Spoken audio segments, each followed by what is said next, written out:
જે સાહેબ ચાલતી નોટો પકડી છે, શું છે?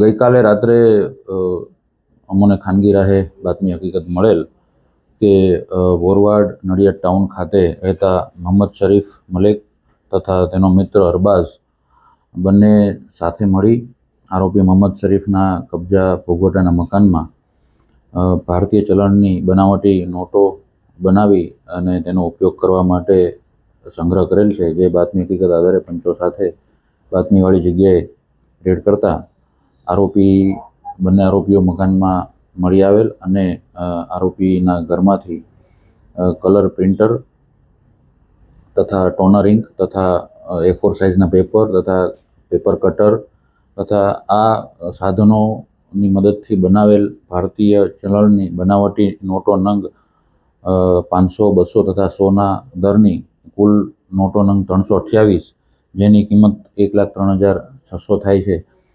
તથા અસલ આ જ બનાવટી જે ચલણી નોટો છે તેની અસલ નોટોનો ફોર્મો પણ મળી આવેલ.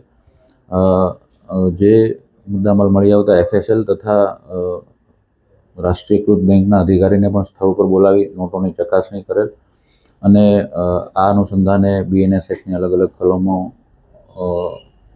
થી કાયદેસરની કાર્યવાહી કરી અને ગુનો રજીસ્ટર કરવામાં આવેલ. સાહેબ, કેટલા આરોપીઓ છે? આ મુદ્દામાલ બધો જે પકડાયો છે ક્યાંથી લાવેલા, પ્રિન્ટર ક્યાંથી લાવેલા, એવું કંઈ જાણવા મળ્યું?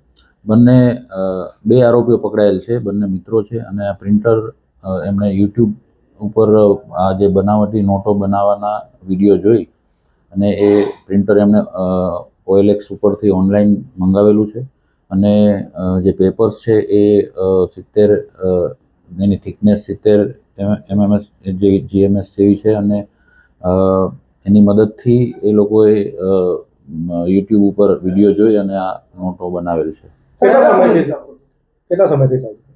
આ છેલ્લા 15 દિવસથી નોટો બનાવવાનું એ લોકો ટ્રાય કરતા હતા. અમુક ટાઈમે એ લોકો કાગળો એમના સારા ન આવતા હોય, એ ફેલ ગયેલા, પણ આ જે કાગળો એમને સારી ક્વોલિટીના મળી આવતા એ લોકોએ આ નોટો છાપી અને એનો ઉપયોગ કરવાનું નક્કી કરેલ.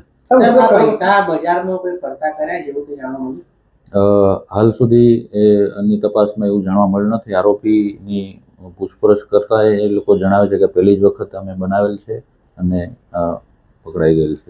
મકાન હતું એ કોનું હતું ને કેવી રીતે રાખેલું? આ આરોપી મકાન ભાડે રાખેલ, એમાં એ પોતાની પત્ની સાથે રહેતા હતા અને એની પત્ની એના પિયરમાં હોય, માત્ર રાત્રે જ ઘરે આવે એ રીતની એ લોકોની સિસ્ટમ છે.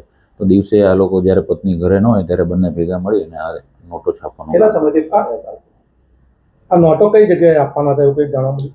એ અલગ અલગ જગ્યાએ જ્યાં એમને લાગે ત્યાં એ લોકો ઉપયોગ કરવાની ફિરાકમાં હતા. અન્ય કોઈ વ્યક્તિ સાહેબ સંડોવણી બહાર આવ્યું? હાલ સુધીની તપાસમાં કોઈ બીજી વ્યક્તિની સંડોવણી જણાઈ આવેલ નથી.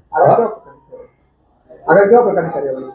આગળ આરોપીઓનો ગુનાહિત ઇતિહાસ છે કે કેમ તેની તપાસ ચાલુ છે, તેમજ તેની કોલ ડિટેલ તેમજ એના મોબાઈલમાં બીજી કોઈ સામગ્રી કે બીજા કોઈ નંબરો મળી આવે તો તે આધારે આગળની તપાસ કરવામાં આવશે.